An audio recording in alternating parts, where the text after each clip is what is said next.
Biləsuvarda toy karvanında 16:50 radələrində ağır yol nəqliyyat hadisəsi baş verib, ölən və xəsarət alanlar var. Hadisə Biləsuvar Bəhramtəpə avtomobil yolunun Biləsuvar rayon ərazisindən keçən hissəsində baş verib.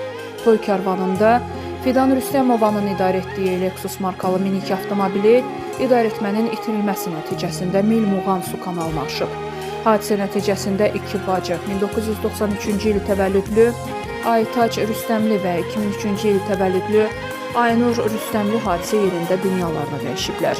İlkin məlumata görə avtomobildə 6 qadın olub, ölən bacılar digər sərnişinlərlə əmsi oğlanlarının nişan mərasiminə gedirmişlər.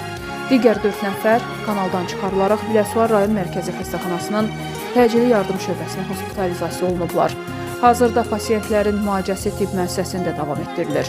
Vəziyyətləri ağır olaraq qiymətləndirilir. Hazırda hadisə yerində müvafiq qurumların əməkdaşları araşdırma aparır.